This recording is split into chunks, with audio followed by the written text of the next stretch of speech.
Alright, there's a little bit of an addendum to the Destiny 2 Renegades review and a few things that I think are interesting to talk about after the release, and especially some of the things that I said in the video. First, I have to correct myself. There is no raid in this DLC and there is no raid planned on the roadmap, so there is not going to be a raid. Period. The dungeon is the endgame activity that is released. So that is a correction that I have to issue first and foremost. Secondly, there is the argument about the DLC itself not being the entirety of the content release, and we get like 6 months of released content. And I would argue against that and say that this is not really part of the price point. A lot of the stuff is going to be free to play, and a lot of the releases and additions are things such as events that have always been part of the content calendar, or they have always been part of Destiny's seasonal releases. So I don't think these count as parts of the DLC. The DLC itself has to kind of stand on its own with the activities and the story. Also, yes, I think when it comes to the gameplay aspect of Renegades, you know, the activity itself is fine from a gameplay point of view, but it's just kind of unfortunate that it was used so much during the campaign and we only get a few actual true campaign missions. That was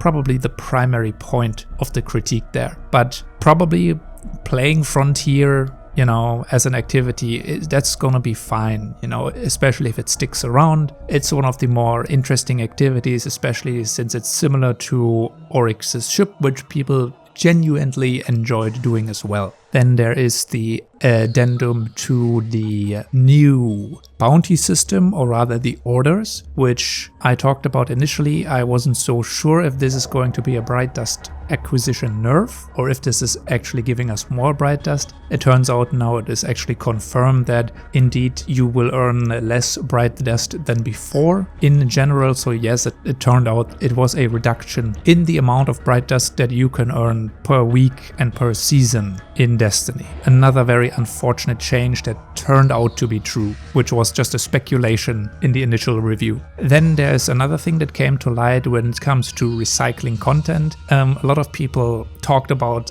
parts of the campaign feeling like they reused a lot of assets. What people mean by that is probably a lot of the gameplay aspects in Renegades. A lot of the objectives are rehashed things, you know, putting a ball into a machine which then powers up a door, something like this. It's kind of very generic mechanics. When it comes to assets, I see the argument there, but I think at least a few of the assets in this DLC were at least kind of unique. Yes, it's mostly cabal structures or random pyramid structures that were in the game, or it's repurposed fallen technology that's supposed to kind of look like it's Star Wars-ish, maybe a little bit. But what people found out, and it's especially pronounced in one of the Sweatcicle videos, is that the boss fight with Loom is extremely reminiscent of a boss fight or a boss fight room in the Red War campaign, which is very uncanny in how close it is to the layout. It's not exactly the same room or the exact same appearance, obviously, but it's at the helm of a ship in what looks like to be a control center, or, you know, a bridge area, and the boss that you fight there is also very similar, you know, and Loom also kind of has the same model and animation set that Keitel and Gary has, which I think comes down to the fact that all of these are Cabal bosses that use a one-handed weapon, so they are all going to be using a similar level of animations. But yes, the Red War campaign recycling is something that I didn't notice because I started playing the game during the free BlizzCon, where you could get the Red War campaign for free if you bought the Forsaken campaign at the 50% discount, I think, at that point. And I basically started out the game playing Red War once and then immediately jumping into Forsaken. So at that point I was a new player to the game, so I didn't know about replaying campaigns, or, you know, I had no information about this. And unfortunately I never replayed Red War before it got taken out of the game, so I completely forgot that this room was so similar in construction. I did recognize Gary's moveset, but I didn't see that this was such a similar design, you know. So that's something I completely missed. Not, you know, on purpose. It was just kind of something that I couldn't remember anymore. Then another very interesting topic which came due to a lot of discussions in the comments is about the lore, which I think is very apt, especially to people who had complaints or different opinions on some of the lore in the game. And I think the discussion about this is really good. I love discussions about this stuff, so I'm always going to be eagerly responding to people in the comments. It's about, on the one hand, the Vex representation in the game, and on the other hand, the Dredgens. And to reiterate and to make it very clear that what my problem with this issue is, I need to show you a specific Reddit thread. I have blacked out a lot of the commentaries here and a lot of the OP, for example, but this is a Reddit thread about somebody wondering why Bale can claim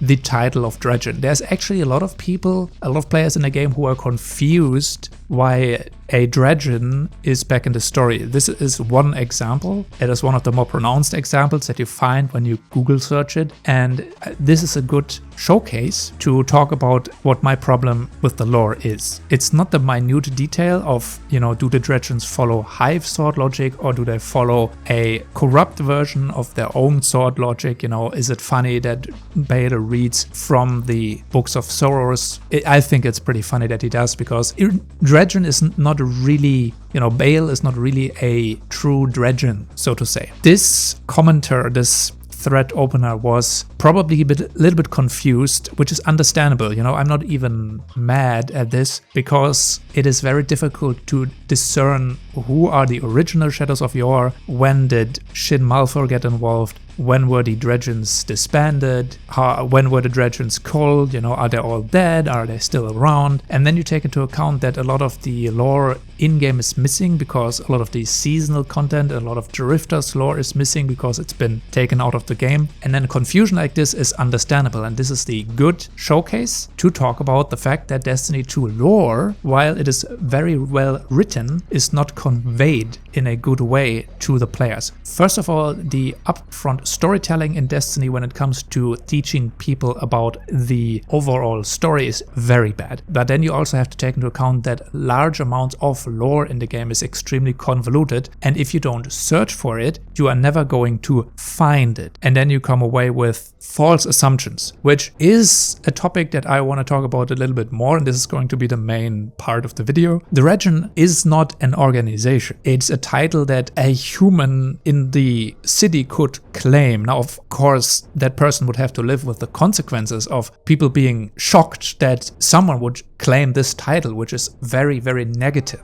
But Bale isn't a Dredgen of Yore. He is not a Shadow of Yore. He claimed the title. He's more of a fan of the Drifter, if we're honest about what's being presented to us in the story. He is a fan of the idea of what a Dredgen is, but just because the Dredgen themselves are gone as an organization doesn't mean that a person cannot claim the title for themselves, which is what Bale did. This is just one of the examples as to why people are confused, because nothing in the game tells you about the minute details of what the Dredgens were and what they are all about and why Bale is a Dredgen, you know. And the problematic thing about this is that I think Bale isn't a good character, and the fact that he's a Dredgen, he actually is a good representation of what a fanboy is, what you could point at about Star Wars fanboy. He wants and idolizes Drifter, Dredgen Hope, and he also idolizes the Dredgens of old. But does he really grasp and understand it? Or is he just a fanboy? Because it's in the story very clear that he is obviously being misled by Six, and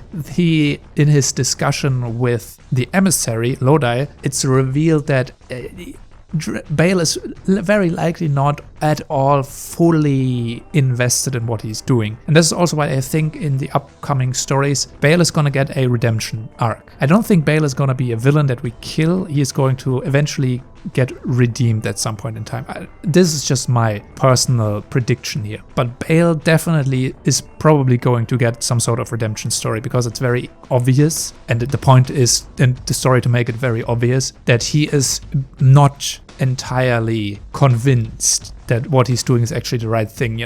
Six has to come in there and reassure him that he's doing the right thing, and is on the right path, and he's not being somehow misled. And every time the Drifter and Lodi is talking to him, they kind of drag him back a little bit. I don't think, again, the upfront storytelling here is very good. The dialogue, the writing, the lore surrounding it, I'm just not a big fan of it, right? But the confusion that comes from missing lore, from poor writing and representation of the upfront storytelling, that's not something that you can put on players. There's the first comment here is, I don't understand the lore, therefore Bungie doesn't care and is retconning. That is a very ignorant comment, and I don't like to see that, because that person legitimately probably doesn't know about the lore, because it is very shittily represented in the game. And that's why so many players obviously don't give a shit about the lore, they just play the game and move on. But even people who dive a little bit get easily confused by either missing or patchy information in the game that is not conveyed very well. Now we can talk a little bit about the Tharsis Reformation, which was another big topic in the video that people took umbrage with a little bit, and those are the Tharsis Reformation Vex. There's a really good, very, very long Reddit thread about the Reformation that you can read through,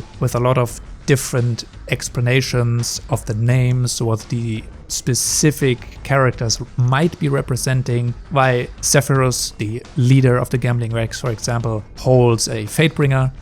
Stuff like this is a cool read, because it's a little bit of a deep dive into the lore. But on the other hand, I still come away from explanations like this, which is like a deeper lore deep dive, which is trying to explain what are the Tharsis Reformation, where do they come from, why do they exist, and this person obviously likes them. I still come away from it not being a fan of this specific sub-faction of the Vex. Now, of course, these are not all Vex now, and the Vex law isn't completely destroyed, because a large majority of the Vex hive minds still have their own sub-directives and directives that are vastly different to what the Tharsis Reformation is.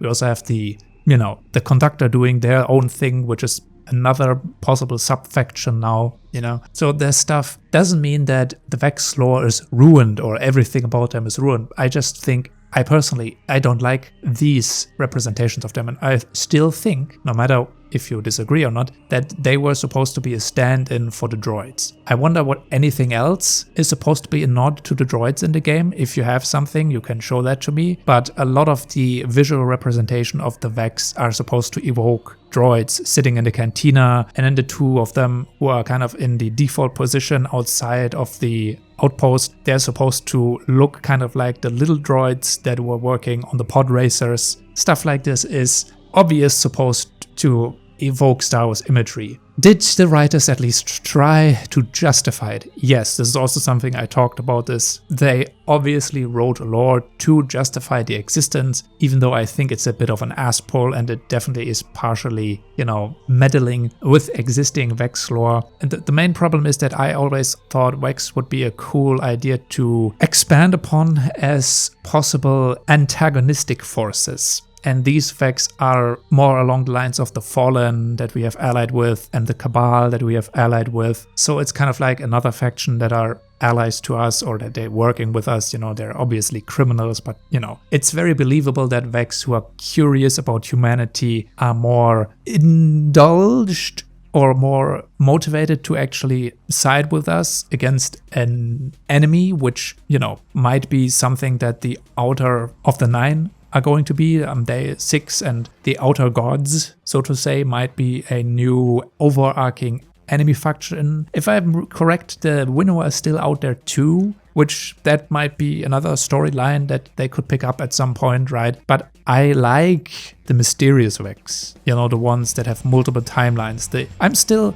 absolutely a big fan of the different time versions of Mercury. I know that Mercury and the storylines surrounding that mini expansion were not received well, but when you look at the current, the past, the future version, the burned out sun version of the Mercury, and then the infinite corridors of time time. Stuff like this about the Vex, the sub-network that you splice into, for example, that stuff is cool. That is like stuff that I want from the Vex. You know, maybe other players don't want that, and other players might be happy with Vex that are, you know, more human. I'm just not a big fan of this type of storytelling and lore.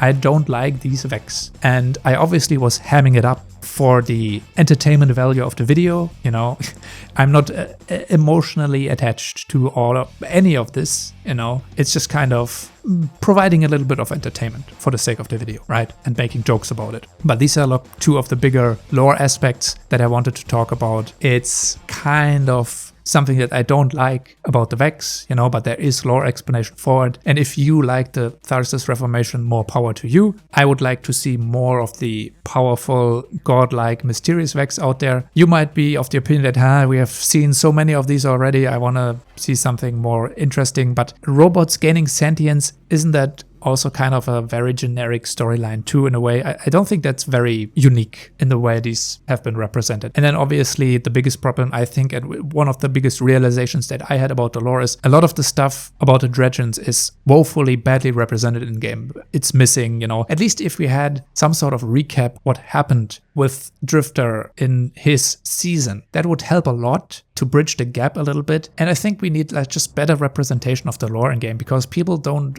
read the texts. People don't care about this stuff. And again, if you like the gameplay aspect of the DLC, that's fine too, obviously. And I think you're probably one of the people who are in a better position if you don't give a shit about the story and you're just in there for the gameplay. That DLC is probably fine for you, even though I think, you know, it's always a sum of its parts, and even the gameplay is a little bit stale in the DLC, if we're honest about it. The repeated activities, and then every now and then you get a story mission, and the story missions are kind of okay, nice, you know, there's an exotic quest in there, which is good. And obviously the last mission is very fun, especially the sparrow racing aspect of it, but a lot of the intermediate stuff is just a very generic seasonal gameplay. If you enjoy the seasonal model, that's okay, but it just gets boring very quickly, and it's difficult to kind of stay on course and with the game and keep going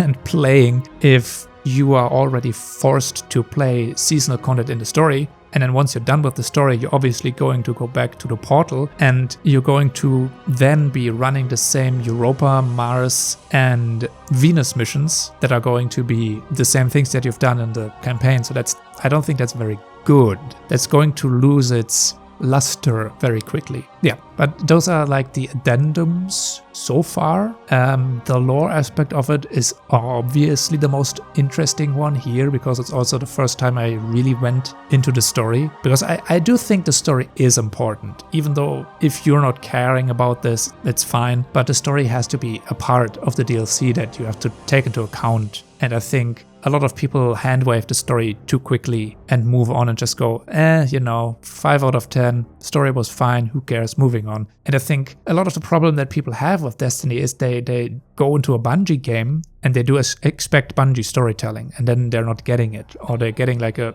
you know, very mediocre Star Wars rehash of things that, you know, if you know Star Wars, you have seen so many of these references. And when we're talking about references, you know, yeah, sure, references can be like a tasteful addition, but there's so many of them, and there's some of the most used references ever. You know, the trash compactor. There isn't even stuff in there that's very far out there where you're getting the impression that, oh, you know, some of these Bungie writers there, they might have had a deeper insight into Star Wars, so they hit some really weird expanded universe lore here. Now we get like the head bonk and the Wilhelm scream, and that's, you know, I don't think that's very tasteful either. That's not a tasteful reference. That's very on the nose. And a lot of people, if you go into the discussions about this, a lot of people really don't like the aspect of the head bonk. You know, that one stormtrooper accidentally hitting their head, and then now that means all of the stormtroopers are bad at shooting and they miss, and, you know, they're kind of just comedic relief in the movies. And some of the Disney Star Wars productions make even more deliberate fun at them, you know, when they're shooting the targets in one of the, I think it's seasons of one of the Star Wars shows, you know, they just can't hit it from close quarters. It's stuff like this that really makes people hate Disney and really dislike modern Star Wars. And that's the problem. And I think incorporating that into Destiny isn't going to do the game any kind of favors, no matter how well implemented the lore might be. And that's most of the open points that I think is important to add to the review, to try to have a quick yap session about it. And yeah, if I've got more stuff to talk about it in the future, I might upload another video. But the lore discussion was good. It happens so rarely, you know, because again, so many people don't give a shit about the lore, but you know, at least some do. And it's good to give pushback and feedback on the video. If you think I'm full of shit, then you absolutely have to put that in the comments and tell me about it, because that is an interesting discourse that I would like to have. Because that's, you know, kind of the point of,